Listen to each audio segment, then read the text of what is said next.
made by the Heat, 9 of them coming from Duncan Robinson, 5 of them coming from Goran Dragic.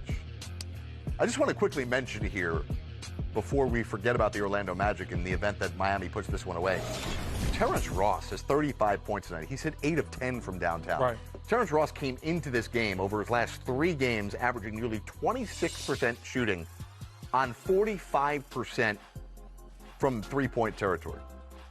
I mean, this guy has been on fire of late for Orlando. Listen, sometimes, man, you just got to see the ball go through the basket a couple times and you can get yourself out of a funk. And so Terrence Ross in a good place right now, absolutely has it going tonight. Might not be on the winning end of things, but Terrence Ross had himself a ball game.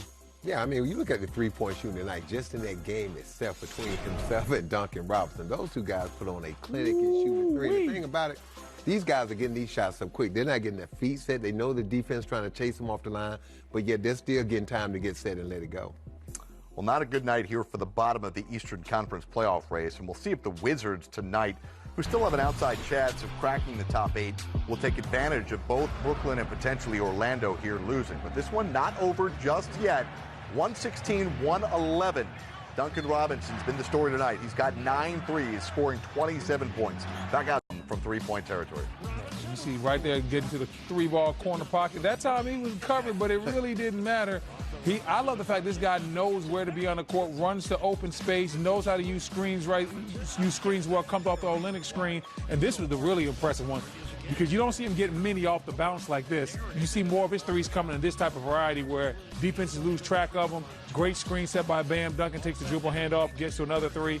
And these are just great design plays by Eric Spoelstra to get this kid open. And, hey, man, you got to know where this guy is. Orlando not doing their job if he's that open late in the ball game. The two things that I'm finding strange is that in transition, why isn't the guy that's guarding him searching him out and finding him? And then, 2, when he's coming off a screen, why would the big be back when the guy guarding him is getting picked off? What do you think Duncan Robinson is going to do if you're late coming up?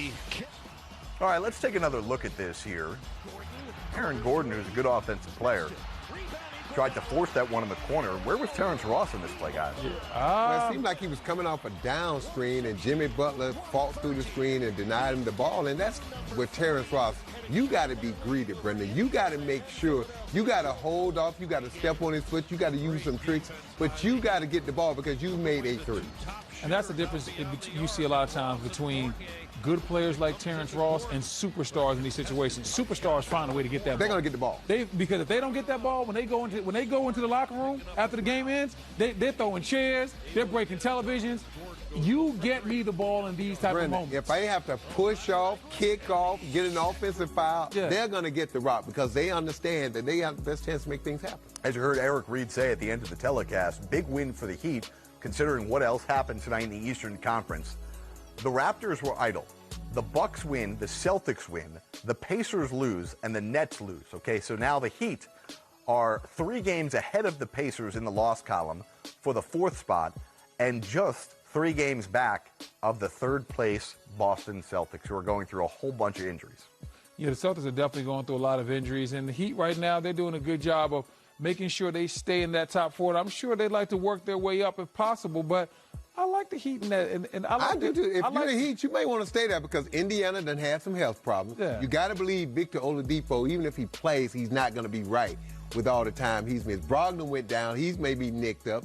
So if you're in the Miami Heat, sitting at that 4th spot might be the best place for you if Indiana can hold off Philadelphia and keep that 5th spot. It really comes down to the matchup because if you're the Heat, like I said, I don't think anybody really wants to play the 76ers in the first round. But the Heat just have to go out there and try to win as many games as possible because you don't know how that's going to turn out between the Pacers and the 76ers at this point.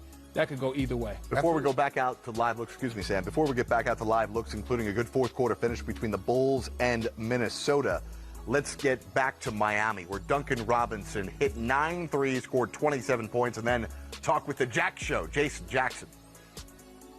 When it starts rolling like this, what's going on with you and the team offensively?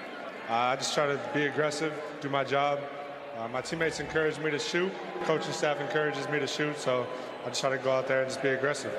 And in that aggression, I mean, it was so fun to watch. It's so fluid. It looks great. I assume it feels as good as the viewing experience is. Yeah, I mean, anytime you can make a couple in a row, feels good.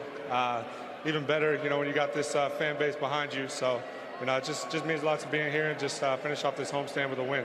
It never feels easy against the Magic, but after that loss in early January, you all really owned the dynamic of winning this season series. Why was it so important to have the Sunshine State supremacy? Yeah, this rivalry means a lot to us. You know, we take a lot of pride in owning this state, and you know, we were able to take care of business tonight, which means a lot to us. And finally, you brought up the homestand. It didn't start off the way you all wanted to, but what have you enjoyed most about the response, the resiliency we've really seen from you all season, winning these last 4 straight? Just growing through adversity. This fan base helps us a ton. We love playing in this arena, and you know, we were able to finish it off with 4 straight. So we got to keep it rolling. Duncan Robinson with 9.